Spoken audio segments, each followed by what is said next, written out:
अज़ीज़ान मोहतरम, आज का मौजू एक ऐसी हकीकत के मुतालिक है जिसका सामना हम में से बेशक अफराद को ज़िंदगी के किसी न किसी मरहले पर होता है, और वो है मायूसी और वसवसों का आना। आपसे कई अफराद ये सवाल करते होंगे कि क्या अल्लाह ने हमें तर्क कर दिया है, या मेरे दिल में जो वसवसे आ रहे हैं क्या ये हमारी इबादत और ईमान की कमी की निशानी है। अज़ीज़ान मोहतरम, ये सवालात हम सब के दिलों में कभी ना कभी ज़रूर आते हैं। आज अज़ीज़ान मोहतरम हम बात करने जा रहे हैं कि मायूसी और वसवसों से कैसे निकलना है, और कुरान और हदीस की रोशनी में हम कैसे अपने दिलों में सुकून और ईमान में ताकत भर सकते हैं। लेकिन अज़ीज़ान मोहतरम, इससे पहले आपको ये समझना ज़रूरी होगा कि वसवसे और मायूसी हमारे ईमान का इम्तिहान है। हमें उनके सामना करना होगा, लेकिन हम उनसे छुटकारा भी पा सकते हैं अगर हम अल्लाह ताला की रहनुमाई और कुरान और हदीस की हदायत पर अमल करें। सबसे पहले अज़ीज़ान मोहतरम, अल्लाह ताला की रहमत पर ईमान रखें। पहला और सबसे अहम तरीका यह है कि जो हमें मायूसी और वसवसों से निजात देने में मदद कर सकता है वो है अल्लाह ताला की बेपनाह रहमतों पर ईमान रखना। जब हम मुश्किल में होते हैं तो हमें अपने दिल में यकीन रखना चाहिए कि अल्लाह की रहमत हर चीज़ से बड़ी है। खुदावंद ताला कुरान मजीद में इरशाद फरमाता है कि यकीनन अल्लाह तमाम गुनाहों को माफ़ करने वाला है, बेशक वो बहुत बख्शने वाला और मेहरबान है।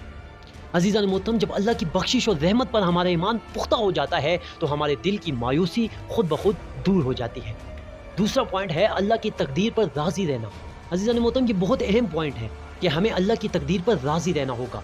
जब ज़िंदगी की मुश्किलात और मसाइल आते हैं तो हम अपनी तकदीर से नाराज़ होने लग जाते हैं, लेकिन हमें ये समझना चाहिए कि जो कुछ भी हो रहा है वो अल्लाह ताला की मर्ज़ी से हो रहा है। खुदावंद ताला कुरान मजीद में इरशाद फरमाता है कि तुम्हें जो भी मुसीबत पहुंची है वो तुम्हारे अपने किए का नतीजा है, और अल्लाह बहुत सी बातों से दरगुजर करता है। यानी जो कुछ भी हमारे साथ हो रहा है उसमें अल्लाह की हिकमत है और हमें उस पर राज़ी रहना चाहिए। तीसरा पॉइंट है दुआ और जिक्र अल्लाह की ताकत है। अज़ीज़ान मोहतरम, मायूसी और वसवसों से बचने के लिए दुआ और जिक्र का सहारा लिया जाए।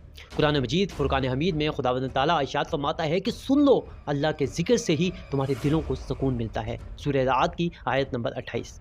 जब आपके दिल परेशान हो तो अल्लाह का जिक्र करें, दुआएं पढ़ें और उससे मदद मांगें।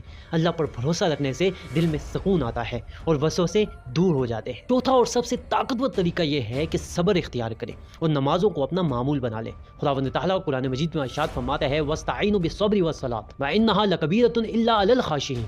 और सब्र और नमाज के ज़रिए अल्लाह से मदद तलब करो, और ये नमाज बड़ी बात है सिवाय उन लोगों के जो खुशू इख्तियार करते हैं। अज़ीज़ान मोहतरम, नमाज हमें अल्लाह के करीब ले जाती है और सब्र भी मुश्किलात का मुकाबला करने की ताकत देता है। जब हम दोनों को अपनी ज़िंदगी का हिस्सा बनाते हैं तो मायूसी और वसवसे खुद ब खुद दूर हो जाते हैं। और पांचवा और सबसे ताकतवर पॉइंट ये है कि अल्लाह की रज़ा पर खुश हो जाएं। हमें अल्लाह ताला की रज़ा पर खुश होना चाहिए। ज़िंदगी में जब भी मुश्किलात पेश आएँ तो हमें ये समझना चाहिए कि ये सब अल्लाह की मर्ज़ी से हो रहा है, और अगर हम अल्लाह ताला के लिए सब कुछ बर्दाश्त कर रहे हैं तो हमें इसका इनाम भी मिलेगा। खुदावंद ताला कुरान मजीद में इरशाद फरमाता है कि अल्लाह किसी जान पर उसकी ताकत से ज़्यादा बोझ नहीं डालता।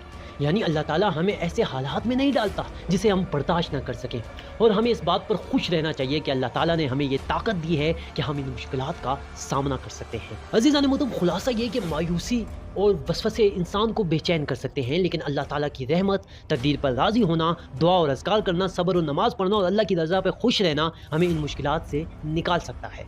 याद रखें अज़ीज़ान मोहतरम, अल्लाह ताला का वादा है कि मैं अपने बंदे के गुमान के मुताबिक होता हूँ, तो अल्लाह से अच्छा गुमान रखें और वो आपकी ज़िंदगी में सुकून और खुशी ले आएगा।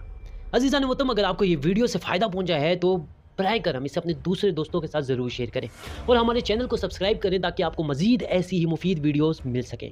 मिलते हैं अपनी नई वीडियो में, तब तक के लिए अल्लाह हाफ़िज़।